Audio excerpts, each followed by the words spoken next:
Magandang gabi po, Thursday, November 16, 2023. Daily episode 2058, 2059, and 2060. Kakarating ko lang po talaga galing sa isang suki na nasa province. Kaya na-late ho tayo kasi bumiyahe tayo ng matagal. Hindi kasi makaano yung pasyente natin, kaya tayo yung kusang pumunta doon. Okay? So, kukuha ulit tayo dito ng 3. Maraming salamat sa lahat ng nag-book ng ritual, nag-book ng full private reading nila, at saka sa mga nag-request na magpagawa ng lucky charms. Okay? The first card, intuitive. Second card, revealer of truth. Hala. And the third card, assertive. O, diba? Kalimitan siguro sa inyo, ngayon, may iniisip. Kaso nga lang, nag-aalinlangan kayo kung baka hindi magtagumpay yung plano nyo, baka hindi maisagawa ng mabuti, di ba? Halimbawa, isa kayo doon sa mga nasa breakup ngayon or nasa LDR, tapos nagkatampuhan kayo, wala kayong komunikasyon sa isa't isa, di ba? Ito, yung isa sa inyo, nagpaplano na kausapin ka, no? Kasi namimiss ka niya, hindi siya makatulog, hindi siya makakain. Yung parang balisa siya, no? Kapag nakakita yung larawan mo, kapag nai-stalk ikaw, ganun. So, gusto niyang sabihin kung ano yung katotohanan. Gusto niyang aminin kung ano yung mga pagkakamali niya. Yung kailangan lang siguro dito sa dulo is yung paghanap mo ng lakas ng loob mo to have confidence enough na mag-succeed yung plano mo habang may panahon pa at habang may pagkakataon pa. Hindi lang ito sa love story ng mag-asawa, ng magnobya, magka-live-in, or magkaibigan. Pwede din ito sa relasyon ng isang magulang tungo sa anak or anak tungo sa magulang na hindi habang panahon, no, ay makikipagtaasan ka ng pride or makikipagtaasan ka ng tampo sa magulang mo or sa anak mo kasi hindi mo alam kung hanggang kailan ang buhay ng bawat isa. At hindi natin hawak ang aksidente sa mundo.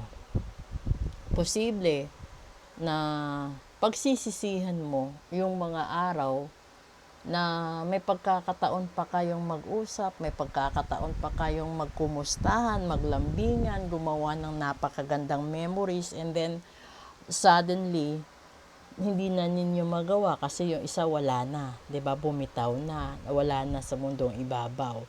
So, gumawa ka ng paraan bago pa mahuli ang lahat. Doon din sa isang relasyon, 'di ba? Kapag nakipagnobyo ka, wag mo agad pangarapin na itong nobyo mong ito ay magiging nobyo mo habang buhay. Or ito na yung nobyo mo na mapapangasawa mo forever. Kasi hindi ka dapat ganun. Kasi, the more you wish that this person will be yours forever, the more trials you encounter in life.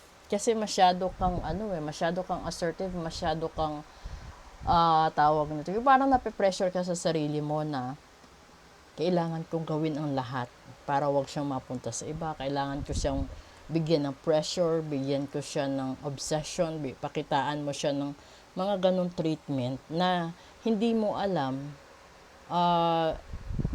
Yung reverse effect doon is nasasakal na yung tao. And by then na nasasakal na siya, mas lalo siyang magpupumiglas at gagawa ng paraan para makaalis sa tabi mo. Ganun yun. So, ngayon, kung ikaw naman yung tipo ng tao na nang iwan, no? Nang iwan ka kasi akala mo kaya mo siyang iwanan, kaya mo siyang talikuran, tapos napunta ka doon sa bago mo or bumalik ka sa asawa mo, tapos na-realize mo yung asawa mo hindi nagbago. Tapos, nanghihinayang ka dahil yung tinalikuran mo, yun pala yung totoo. Nalason ka sa mga chismosa na balikan mo ang asawa mo, kesyo ganito, kesyo ganyan, di ba? May mga ganong instances. Tapos meron din namang, kasi hindi lang sa mag-asawa, sa live-in ganun din. Sa mag-boyfriend ganun din. Maraming nasisirang relasyon dahil sa chismis. Maraming nasisirang pag-iibigan dahil sa chismis. Kung ginagamit mo yung isip mo, tapos bago ka magwala, bago ka magsumbat, bago ka manakit, alamin mo muna ang katotohanan. And then, kapag nalaman mo yung katotohanan, no, yung katotohanan maging pabor man sa'yo o hindi, tanggapin mo. Tapos maging kalmado ka. Sa pagiging kalmado mo, pag-aralan mo ang lahat-lahat ng mga nadiskubre mo, ang lahat-lahat ng nalaman mo. Kasi, dun mo huhugutin yung mga lakas ng loob mo, no?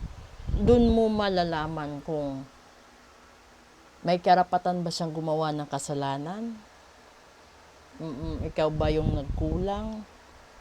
Or pareho kayong nagkasala? 'Di ba?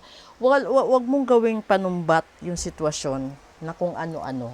Yung iisipin mo is bakit nangyari 'yon. Kasi yung pinakamasama is nagkaroon ka ng isang relasyon, no, na bawat kembot, away, gulo, parang hindi na, wala nang katahimikan sa buhay.